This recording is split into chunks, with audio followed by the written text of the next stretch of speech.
just like in the case of Google, there have been whistleblowers from Facebook that not only have offered evidence indicating your testimony was not truthful, but there's even video that suggests that content moderators that you employ are out there disadvantaging conservative content.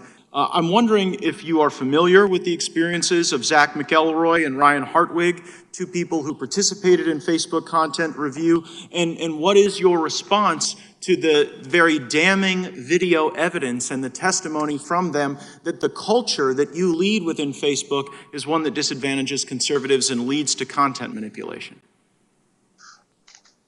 So, Congressman, I'm somewhat familiar with the concerns that they've raised, and as I've said, we aim to be a platform for all ideas. We got into this because we want to give everyone a voice. I certainly do not want our platforms to be run in a way that has any ideological bias, and I want people to be able to discuss a range of issues. When people raise concerns like that, we do look into them to make sure that that everyone in our operation is behaving and upholding the standards that we would like. And if the behavior that they cited is true, then that would be unacceptable in our operation. And following the release of those videos and that evidence from Project Veritas, will you then describe the investigation that Facebook undertook to root out these very corrosive effects on your platform?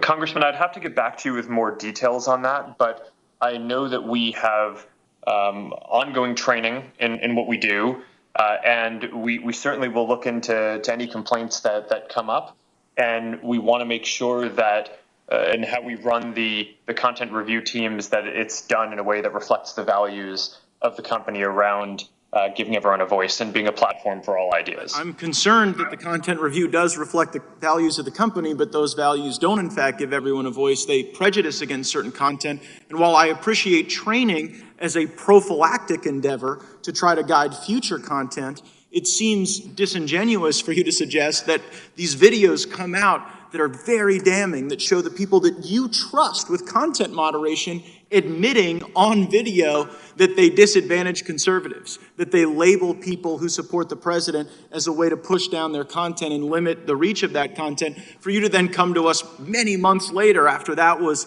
all over the news and the internet and say, well, you know, you'll get back to us and you do a little training. It seems to suggest that you don't take these allegations and this evidence very seriously.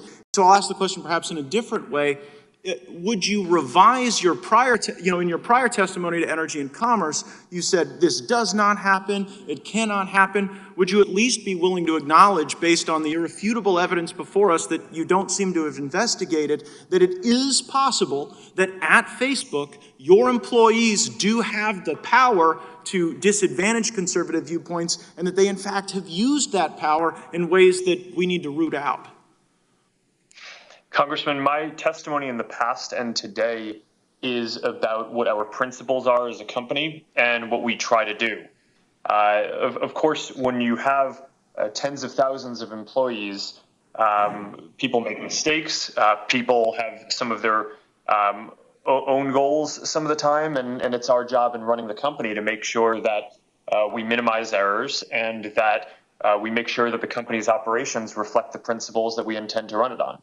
And when you fire people as a consequence of their politics, do you think that that impacts the culture and perhaps empowers some of the content moderators to also treat people worse as a consequence of their politics? Congressman, I'm not sure what you're referring to, but I'm not aware of any case where we have fired someone on behalf of their politics, and I would say that that would be an inappropriate thing for us to do. Why did you fire Palmer Luckey? Congressman, I'm not sure it's appropriate to get into a specific personnel issue publicly. I mean, I could just tell you that Palmer Luckey's NDA with you, I only have 10 seconds, but Palmer Luckey's NDA with you doesn't allow him to talk to anyone except government officials. I'm a government official. I've seen the messages where you have specifically directed Mr. Luckey to make statements regarding his politics for the benefit of your company. So I think both in the case of these content moderators and in the case of the testimony you just gave regarding Mr. Luckey and firing people over their politics, there is serious question as to whether or not you're giving truthful testimony here or whether it's lying before Congress. I see my time's expired, and I'll yield back.